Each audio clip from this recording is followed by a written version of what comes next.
So there's different diffusers and different types. I'm going to choose this diffuser because the distance from your scalp to your ends will be less because it's closer. This one, it's a little bit deeper, so because our goal is volume, I'm going to choose this one. I always tell them not to move the diffuser around too much, to stay in one place until your hair is mostly dry, because if you move it too much, that can also cause frizz. But don't burn your scalp, so when it starts to get too warm, then you'll move it.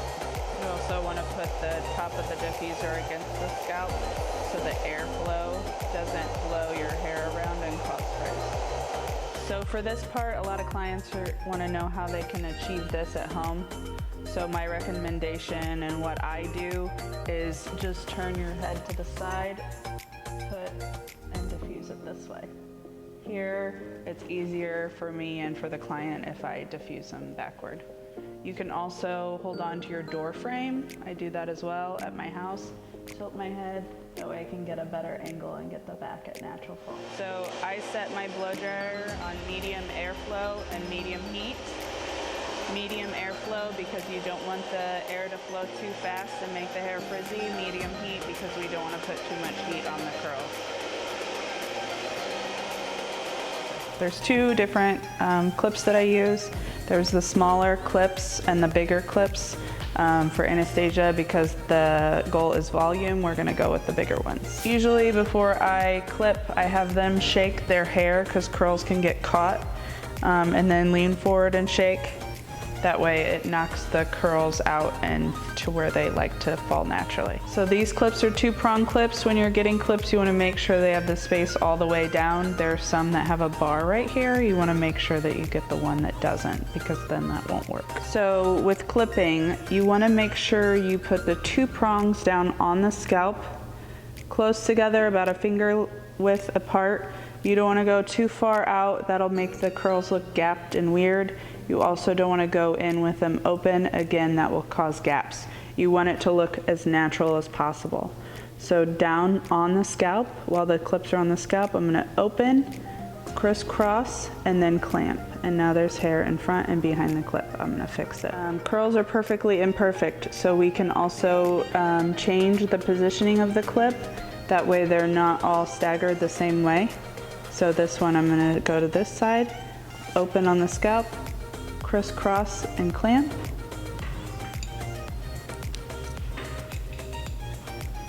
Again, down, I'm gonna go an opposite way now. Open, crisscross and clamp. If there's a part of your hair that opens or space, a cowlick, a whirl, or some people just tend to have a part. So right here, I'm kind of seeing a part on Anastasia's hair. All I'm gonna do to rectify that is put the clip on each side, open, crisscross, clamp, and bring that hair together. Side, same thing. You can do a catty corner any way you want. Down into the curls, open on the scalp, crisscross, and close. You're real dizzy.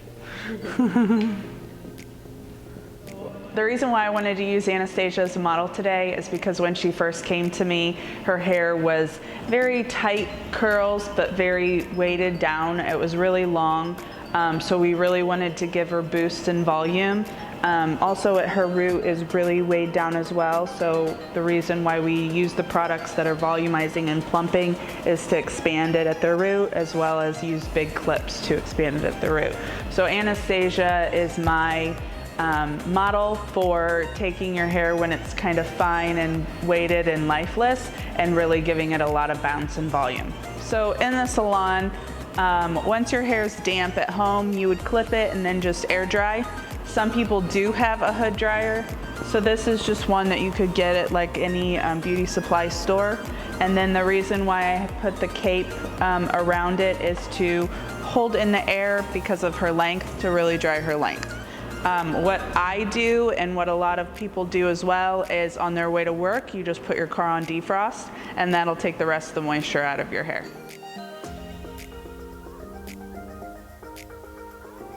I'm going to start with finish her off with the new High Shine spray.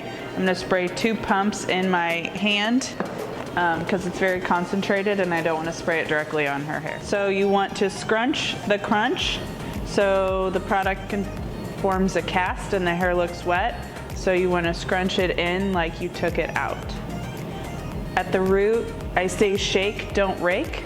So you're just going to set your fingertips on the scalp and shake back and forth without dragging your hands through the curl. One other tip you can do is, if you're wanting a little bit extra volume, is to put your fingertips on the scalp and do circular motions to lift the root out and away.